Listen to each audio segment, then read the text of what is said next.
The summer heat in Harlem during 1985 was unbearable, but it wasn't the temperature that made people sweat. It was fear. A fear so thick you could taste it in the air, mixed with the smell of hot asphalt and the distant sound of sirens that never seemed to stop. The streets that once pulsed with life, with music spilling out of brownstone windows and children playing double dutch on every corner, had become something else entirely. Something darker. Something that made mothers pull their children inside before sunset and made grown men check over their shoulders every few steps. This is the story of Marcus and Raymond Johnson, two brothers who turned Harlem's underworld upside down in a way nobody saw coming. But before we get to the blood, before we get to the bodies, before we get to the 19 hustlers who met their end in the most brutal way imaginable, you need to understand how it all started. You need to understand Keisha.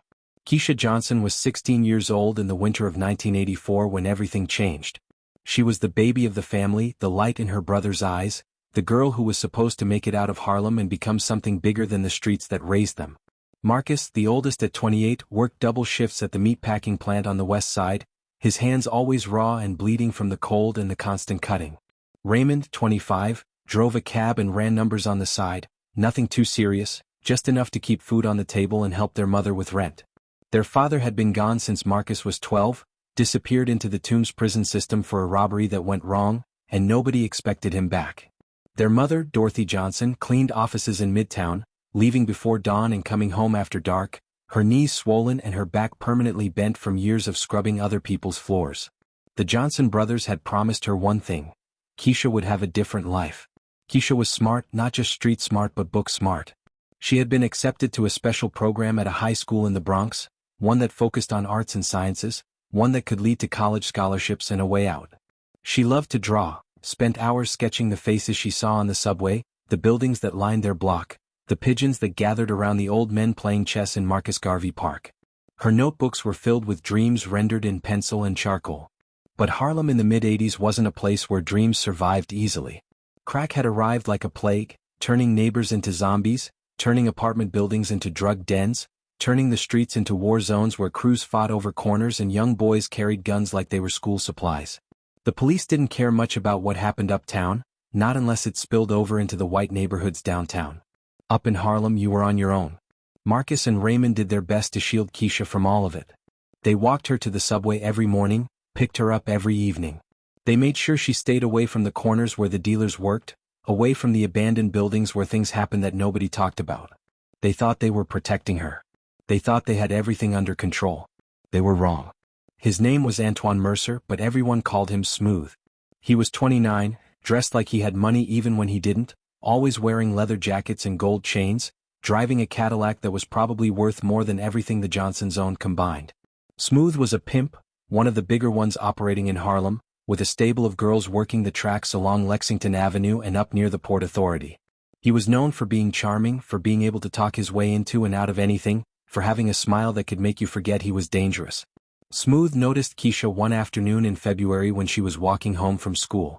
She had missed the subway, had to walk the last 10 blocks, and he pulled up beside her in that Cadillac, windows down despite the cold, R&B playing on the stereo.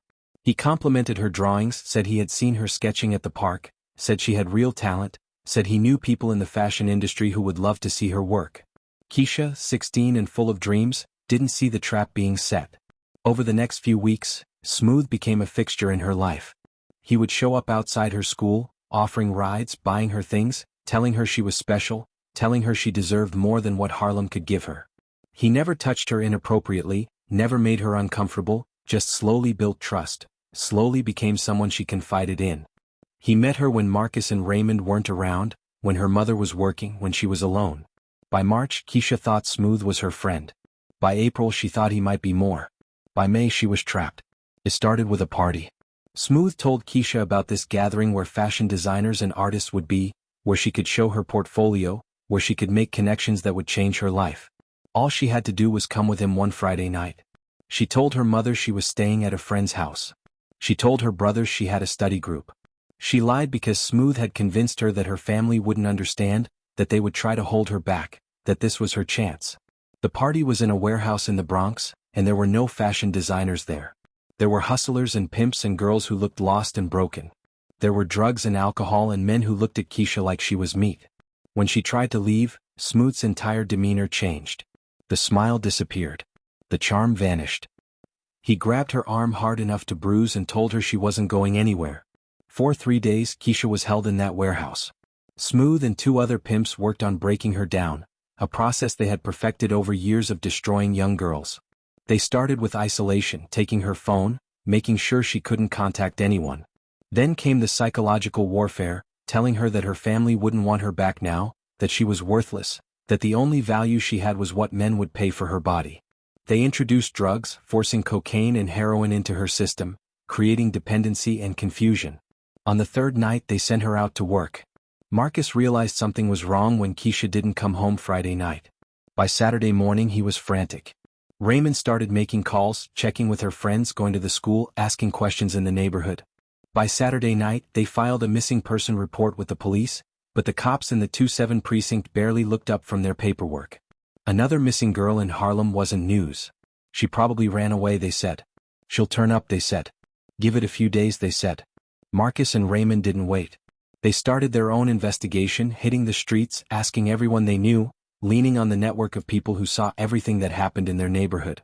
It was Raymond's cousin, a kid named Jerome who ran with one of the smaller crews, who finally gave them a lead. He had heard something about Smooth grabbing a young girl, something about a new girl on the track who matched Keisha's description. The brothers found her on a Monday night, standing on a corner near the Triborough Bridge approach, wearing clothes that weren't hers, makeup applied so thick it looked like a mask, her eyes empty and distant. When Marcus approached her, she didn't even recognize him at first. The drugs and trauma had already started to erase who she was. When she finally focused on his face, when she finally understood that it was her brother, she collapsed into his arms, sobbing so hard she couldn't breathe. They took her to the hospital first, then home. Dorothy Johnson cried for hours, holding her daughter, rocking her like she was a baby again. The doctor said Keisha had been sexually assaulted multiple times, that she had heroin and cocaine in her system, that she would need extensive therapy to deal with the psychological trauma. The police took a statement but made it clear that prosecuting pimps was nearly impossible. The girls rarely testified, the pimps had lawyers, the system didn't care enough to fight. Marcus and Raymond sat in their small living room that night after their mother and sister had finally fallen asleep, exhausted from crying. They didn't need to discuss what came next. They both knew. The law wasn't going to handle this. The streets would. But they couldn't just run out and kill Smooth. That would bring heat, would bring retaliation, would possibly get them killed or locked up, leaving their mother and sister unprotected. They needed to be smart. They needed a plan. They needed to send a message so brutal, so terrifying, that nobody would ever think about touching their family again.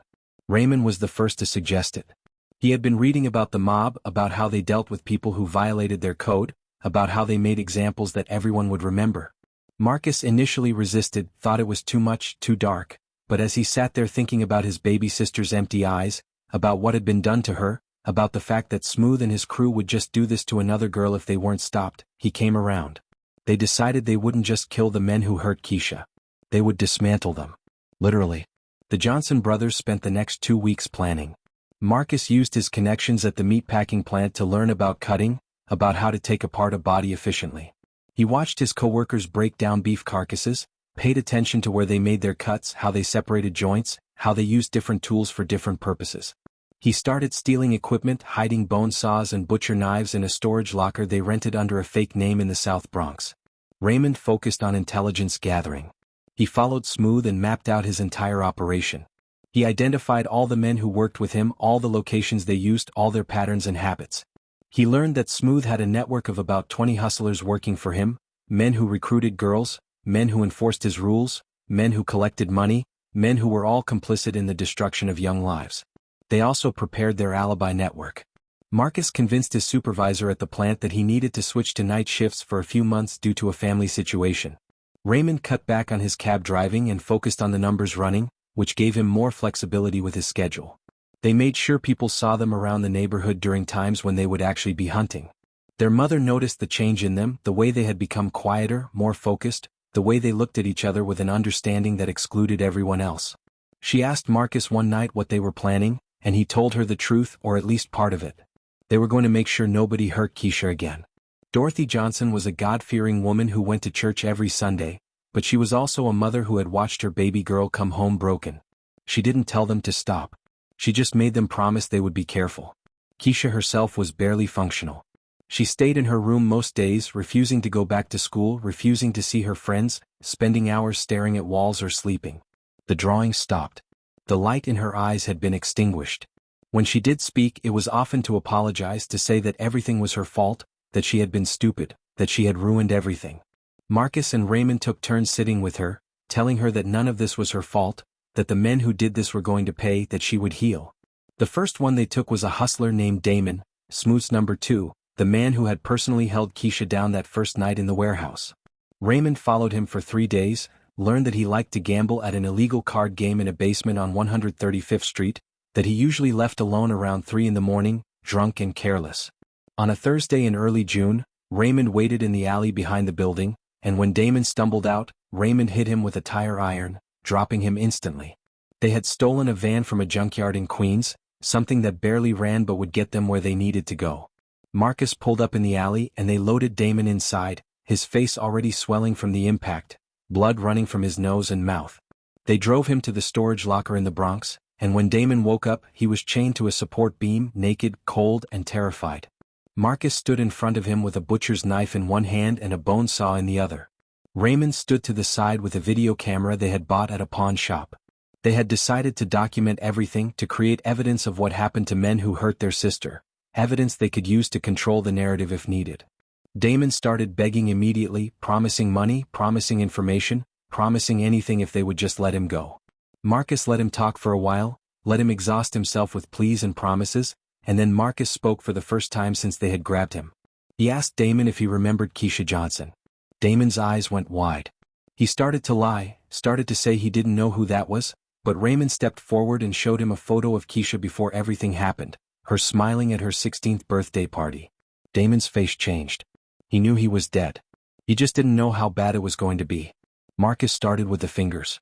He used the butcher knife, and he took his time, cutting through each joint, cauterizing the wounds with a propane torch they had brought so Damon wouldn't bleed out too quickly.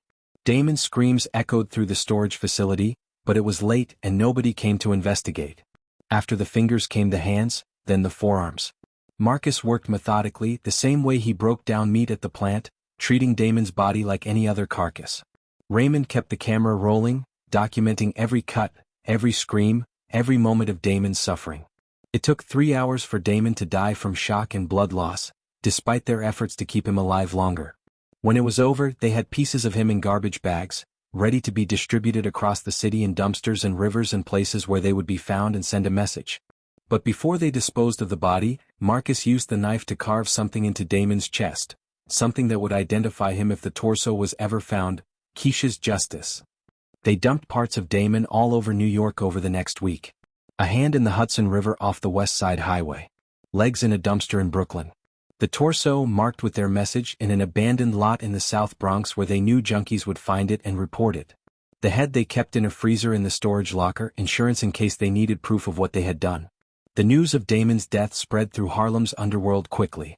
At first, people thought it was a rival crew, some kind of territorial dispute. But then the torso was found with the message, and whispers started connecting it to the Johnson brothers, to their sister, to what had happened to her.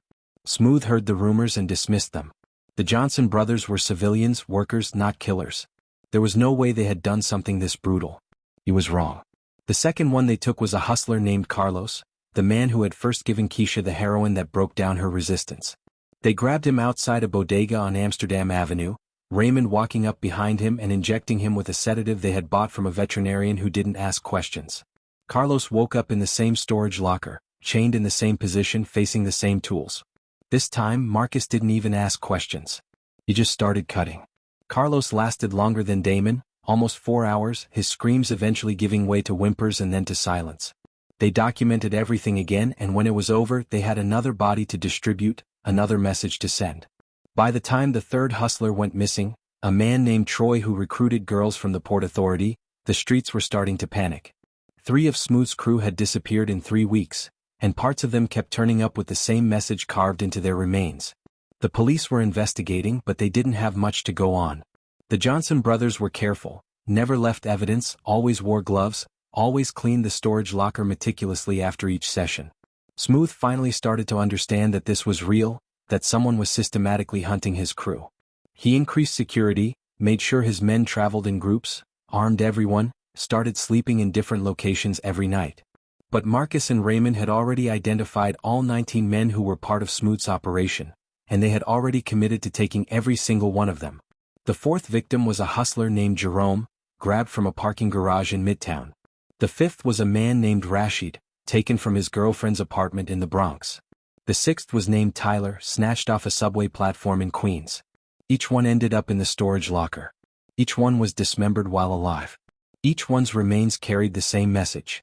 By mid-July, Smoot's entire operation was falling apart. His girls were running away, terrified that whoever was killing the pimps would come for them next. His customers stopped calling, not wanting to be associated with someone who had this kind of heat on them. Other hustlers in Harlem started distancing themselves from Smooth, not wanting to become targets themselves. The police investigation intensified as the body count rose, but they were chasing ghosts. Marcus and Raymond had created a system that was almost impossible to trace. They never grabbed victims from the same area twice. They varied their methods of abduction. They never used the same disposal sites. They left no forensic evidence beyond the bodies themselves. The message carved into each torso told the police this was connected to a girl named Keisha Johnson. But when detectives went to talk to the family, Dorothy Johnson told them her daughter was traumatized and couldn't speak to anyone, and Marcus and Raymond both had solid alibis for the nights in question. The seventh victim was a hustler named Devin. The eighth was named Marcus, ironically sharing a name with his killer. The ninth was a man named Jamal.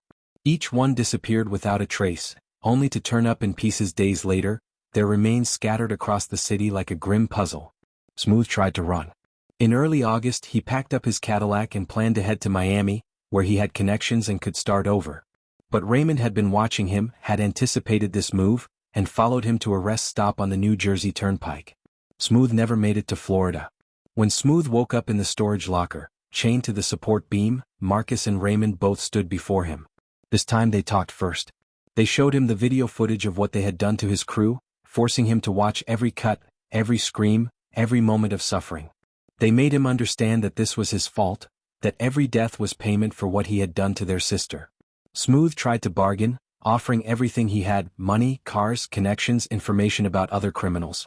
Marcus and Raymond listened patiently, and then Marcus picked up the bone saw and got to work. Smooth's death took longer than any of the others, almost 6 hours. They kept him conscious as long as possible, wanting him to feel everything, wanting him to understand what Keisha had felt when she was trapped and hopeless and broken. When it was finally over, they didn't distribute Smooth's body parts around the city. They packaged him differently. They left pieces of him on the doorsteps of every major pimp operating in Harlem, a clear message that this was what happened to anyone who hurt young girls. They left his head, preserved in a cooler, on the steps of the 2-7 precinct with a note explaining exactly who he was and what he had done. The message was received. By September, pimping in Harlem had almost stopped entirely. The surviving members of Smooth's crew had fled the city or quit the life completely. Other hustlers started being more careful, treating their girls better, avoiding anyone who looked underage. The streets were terrified of the invisible killers who could make you disappear and turn you into a warning. But Marcus and Raymond weren't done. Smooth's organization had 19 men total, and they had committed to taking all of them. The remaining 9 hustlers had scattered after Smooth's death, some leaving the state, some going underground, some trying to hide with family. The Johnson brothers hunted them anyway, traveling to Philadelphia, to Baltimore, to Washington, D.C., tracking down each man and bringing him back to the storage locker. The 11th victim was found in pieces in Philadelphia. The 12th turned up in Baltimore. The 13th was discovered in Newark. Each time, local police departments tried to connect the killings, but the brothers were operating across multiple jurisdictions now, making coordination difficult. The FBI eventually got involved, creating a task force to investigate what they were calling the East Coast dismemberment murders, but they had no leads, no witnesses, no evidence beyond the bodies themselves. The message carved into each torso told the police this was connected to a girl named Keisha Johnson, but when detectives went to talk to the family, Dorothy Johnson told them her daughter was traumatized and couldn't speak to anyone, and Marcus and Raymond both had solid alibis for the nights in question. The 7th victim was a hustler named Devin. The 8th was named Marcus, ironically sharing a name with his killer. The 9th was a man named Jamal. Each one disappeared without a trace, only to turn up in pieces days later, their remains scattered across the city like a grim puzzle. Smooth tried to run. In early August he packed up his Cadillac and planned to head to Miami, where he had connections and could start over. But Raymond had been watching him, had anticipated this move, and followed him to a rest stop on the New Jersey Turnpike. Smooth never made it to Florida. When Smooth woke up in the storage locker, chained to the support beam, Marcus and Raymond both stood before him. This time they talked first. They showed him the video footage of what they had done to his crew, forcing him to watch every cut, every scream, every moment of suffering. They made him understand that this was his fault, that every death was payment for what he had done to their sister. Smooth tried to bargain, offering everything he had: money, cars, connections, information about other criminals. Marcus and Raymond listened patiently, and then Marcus picked up the bone saw and got to work. Smooth's death took longer than any of the others, almost 6 hours. They kept him conscious as long as possible, wanting him to feel everything, wanting him to understand what Keisha had felt when she was trapped and hopeless and broken. When it was finally over, they didn't distribute Smooth's body parts around the city. They packaged him differently. They left pieces of him on the doorsteps of every major pimp operating in Harlem, a clear message that this was what happened to anyone who hurt young girls. They left his head, preserved in a cooler, on the steps of the 2-7 precinct with a note explaining exactly who he was and what he had done. The message was received. By September, pimping in Harlem had almost stopped entirely. The surviving members of Smooth's crew had fled the city or quit the life completely. Other hustlers started being more careful, treating their girls better, avoiding anyone who looked underage. The streets were terrified of the invisible killers who could make you disappear and turn you into a warning. But Marcus and Raymond weren't done. Smooth's organization had 19 men total, and they had committed to taking all of them. The remaining 9 hustlers had scattered after Smooth's death, some leaving the state, some going underground, some trying to hide with family. The Johnson brothers hunted them anyway, traveling to Philadelphia, to Baltimore, to Washington, D.C., tracking down each man and bringing him back to the storage locker. The 11th victim was found in pieces in Philadelphia. The 12th turned up in Baltimore. The 13th was discovered in Newark. Each time, local police departments tried to connect the killings, but the brothers were operating across multiple jurisdictions now, making coordination difficult. The FBI eventually got involved, creating a task force to investigate what they were calling the East Coast dismemberment murders, but they had no leads, no witnesses, no evidence beyond the bodies themselves. Keisha slowly started to improve as the summer progressed. The news of Smooth's death, of his crew being systematically destroyed, seemed to lift some weight off her shoulders. She knew her brothers were responsible, even though they never explicitly told her. She could see it in their eyes, in the way they carried themselves, in the way they looked at her with a mixture of love and fierce protectiveness. Part of her was horrified by what they were doing. Part of her felt vindicated. Mostly, she just felt grateful that someone had fought for her, that someone had refused to let what happened to her go unpunished. By October, Marcus and Raymond had taken 16 of the 19 men on their list. The last 3 were proving difficult to find. One had apparently left the country, fleeing to Jamaica. Another had checked himself into a psychiatric hospital, having had a complete breakdown from fear. The third had become a born-again Christian and was living in a church basement in Harlem, surrounded by people constantly, never alone. The brothers decided to be patient. They had come this far, destroyed an entire criminal organization, sent a message that echoed through every borough of New York City. They could wait for the last 3. They could afford to be careful now. The 17th victim was the one who had fled to Jamaica. Raymond actually flew down there, tracked him to a small town on the north coast, and brought him back to New York in pieces, mailing body parts through the international postal system in packages labeled as art supplies. The police in Kingston never connected the missing American to the packages that had been sent from their local post office. The 18th victim was the man in the psychiatric hospital. Marcus got a job as an orderly at the facility, worked there for 3 weeks building trust and learning routines, and then one night the patient disappeared from his locked room. His remains showed up at various locations around the city over the next week, following the same pattern as all the others.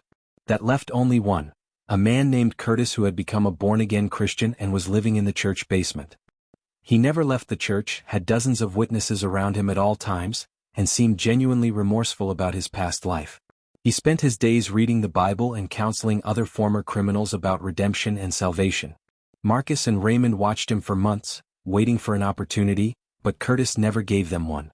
He was either incredibly smart or genuinely devoted to his new faith, never breaking his routine, never going anywhere alone. The brothers started to debate whether they should leave him, whether his transformation was real enough to spare him, whether completing their mission was worth the risk of getting caught. The decision was made for them on a cold night in January of 1986, exactly 1 year after Keisha had been taken. Curtis finally left the church, walking alone to a nearby bodega to get cigarettes, his first time venturing out unaccompanied in months. Maybe he thought enough time had passed. Maybe he thought the Johnson brothers had forgotten about him. Maybe he just needed nicotine badly enough to risk it. Raymond followed him into the bodega and injected him with the sedative right there in the aisle, catching him as he fell and telling the concerned clerk that his friend was a diabetic having an episode and he needed to get him to a hospital. They loaded Curtis into the van and drove him to the storage locker for the last time. Curtis woke up chained to the support beam, and when he saw Marcus and Raymond, he started to pray. He quoted scripture, talked about forgiveness, begged for mercy in the name of Jesus Christ. Marcus listened until Curtis ran out of words, and then he asked him one question. Did God forgive him for what he did to Keisha Johnson? Curtis said yes, that God forgave all who truly repented. Marcus asked if Keisha forgave him. Curtis had no answer to that. Marcus picked up the bone saw and went to work. Curtis died screaming prayers, calling out to a God who didn't save him from the consequences of his actions. His death took 5 hours, and when it was over, the Johnson brothers had completed their mission. 19 men who had participated in the destruction of their sister's life were now scattered across New York in pieces, their remains marked with the same message of justice. They cleaned out the storage locker completely, bleaching every surface, removing every tool, erasing any evidence that they had ever been there. They ditched the van in a chop shop in the Bronx, paying cash to have it crushed into a cube. They destroyed the videotapes, burning them in a barrel in an empty lot. They went home to their mother and sister and tried to return to normal life. The police never solved the case. The FBI task force eventually disbanded after 2 years of investigation that led nowhere. The East Coast dismemberment murders became an urban legend, a story that hustlers told each other to explain why you didn't mess with young girls, especially in Harlem. Some people said it was a gang war. Some people said it was a serial killer. Some people whispered about 2 brothers who had declared war on the entire underworld and won. Marcus went back to work at the meatpacking plant, his hands still raw and bleeding but steady. Raymond continued driving his cab and running numbers, his eyes always watching the streets, always vigilant. Dorothy Johnson continued cleaning offices in Midtown, her knees still swollen and her back still bent, but her daughter was alive and slowly healing. Keisha eventually went back to school, though not to the special program in the Bronx. She stayed closer to home, attending a local high school, keeping her head down, focusing on her studies. She started drawing again, but her subjects had changed. Now she drew strong women, fierce protectors, warriors who fought for those who couldn't fight for themselves. She drew her brothers, though she never showed them the portraits, capturing in pencil and charcoal the darkness they carried and the love that motivated it. Years passed. The story of what happened in 1985 faded from headlines but never completely disappeared from the streets. Harlem changed, gentrification slowly pushing in, changing the neighborhood, erasing some of the history and horror of those years. The crack epidemic eventually subsided.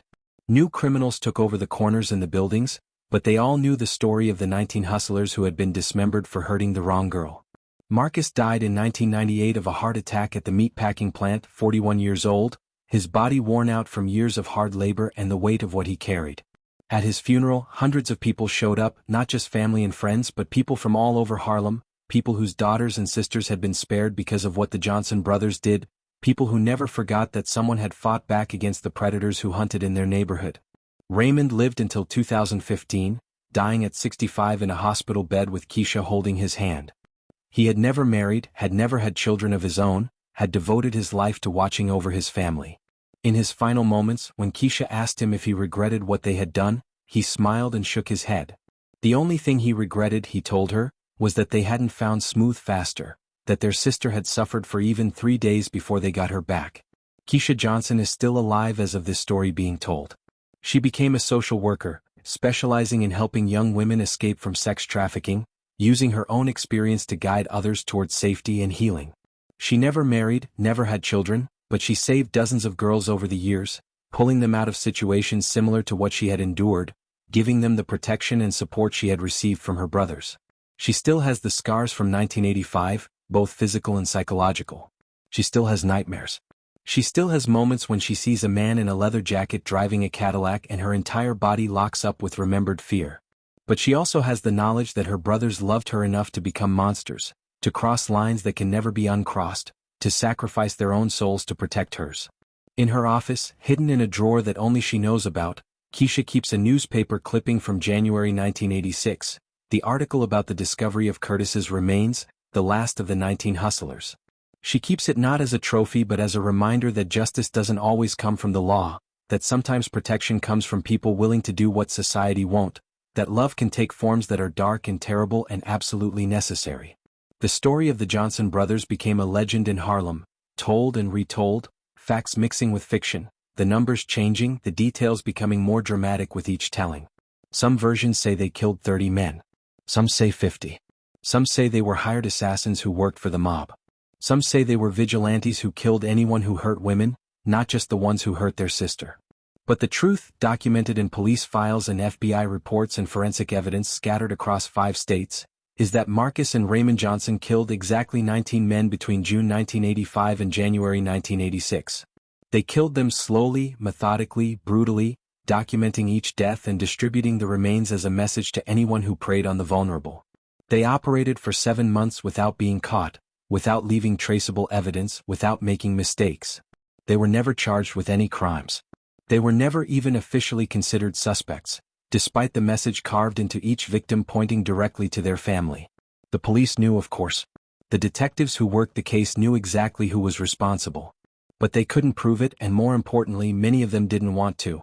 The victims were all criminals, all men who had destroyed lives, all men who would have continued destroying lives if they hadn't been stopped. The unofficial position of the NYPD was that someone had taken out the trash, and they weren't going to work too hard to find out who. The meatpacking plant where Marcus worked closed down in 1995, converted into luxury condos that now sell for millions of dollars. The storage locker in the Bronx where the brothers did their work was torn down in 2003, replaced by a strip mall.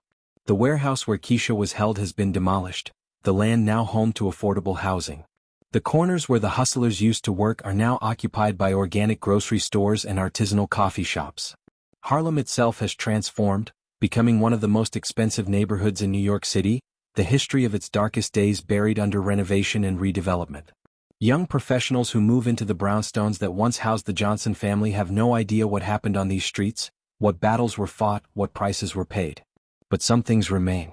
There's a mural on 125th Street, painted in 1987 by an artist who knew Keisha, showing 19 flowers growing from cracked concrete, each flower representing a life taken, each crack representing the broken system that failed to protect the vulnerable. The mural has been painted over and restored several times, but it always comes back, maintained by people who remember, people who understand that this is part of their history, part of their story. There's also a small memorial in Marcus Garvey Park, installed in 1999 after Marcus died, supposedly honoring community members who worked to protect children. It doesn't mention the Johnson brothers by name, doesn't explain exactly what they did, but everyone who lives in the neighborhood knows what it really represents. Young mothers bring their children to play near the memorial, unknowingly protected by the legend of 2 brothers who refused to let evil go unpunished. The psychological impact of what Marcus and Raymond did haunted them both for the rest of their lives. Marcus became quiet and withdrawn in his later years, spending most of his time alone, occasionally visiting Keisha but rarely speaking about anything beyond surface pleasantries. Friends from the plant said he seemed to carry a weight that grew heavier every year, that sometimes they would find him staring at his hands with an expression they couldn't identify. Raymond was more functional but developed severe insomnia, often driving his cab through the night not because he needed the money but because he couldn't sleep.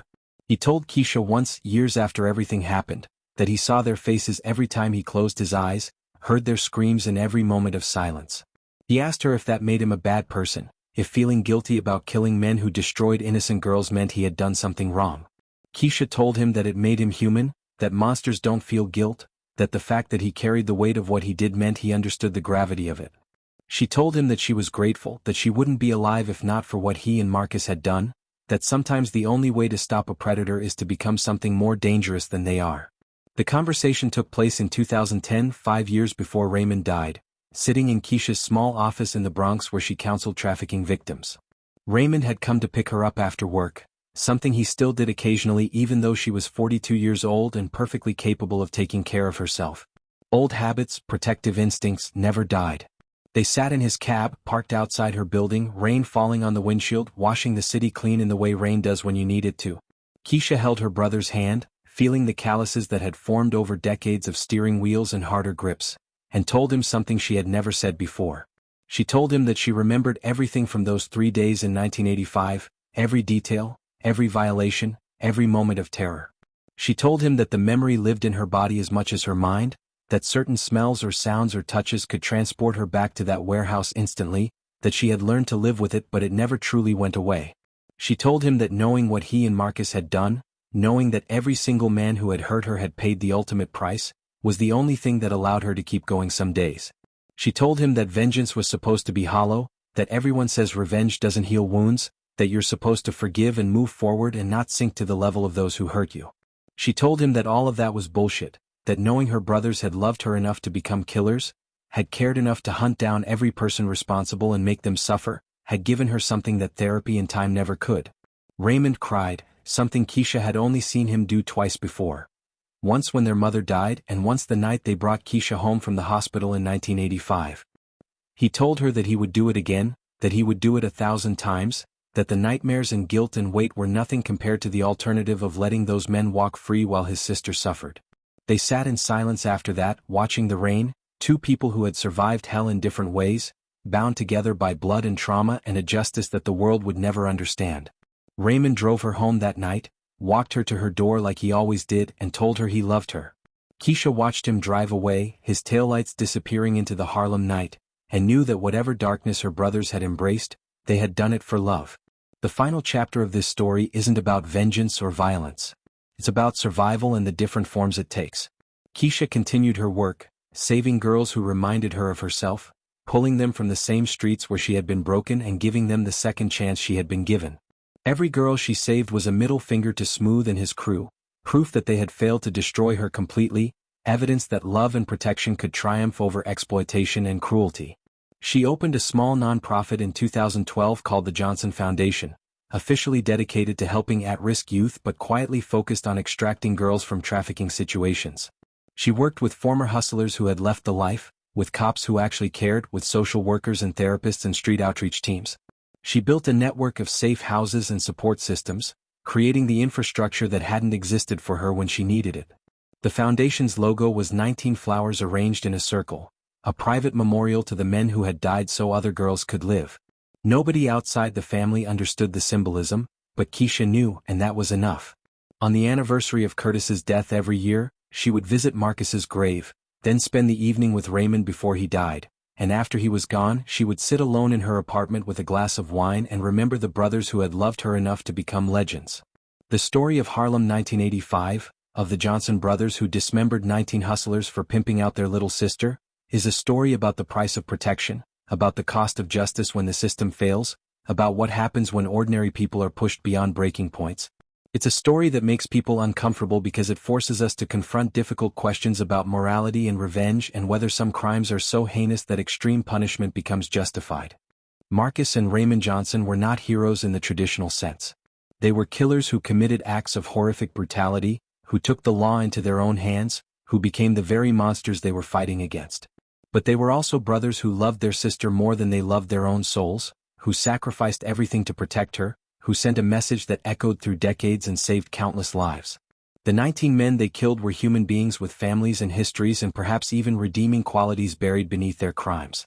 But they were also predators who destroyed young girls for profit, who built empires on broken lives, who would have continued their violence indefinitely if they hadn't been stopped.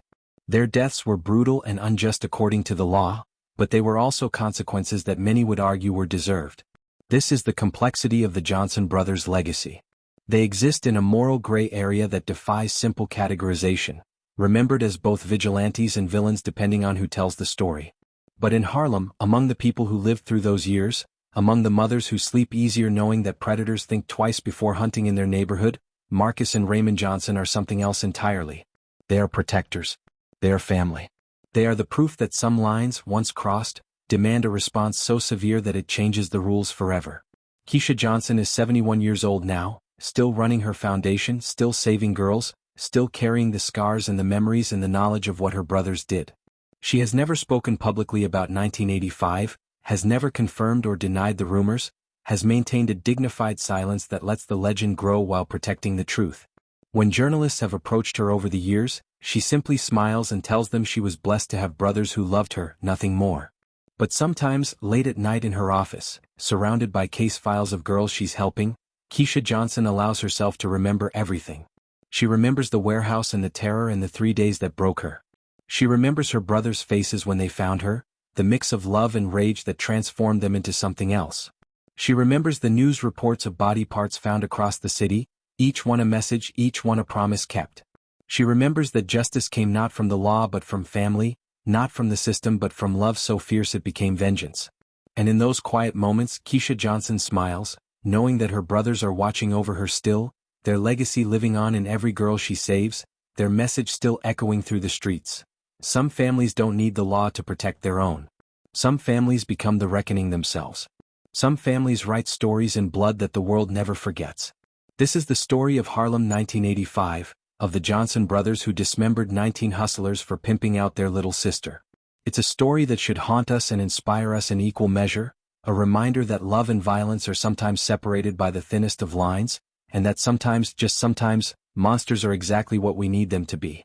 If this story moved you, if it made you think, if it reminded you that justice takes many forms, please subscribe, like, and comment below. Share your thoughts on the Johnson brothers' actions. Were they heroes or villains? Was their revenge justified? The conversation continues with you.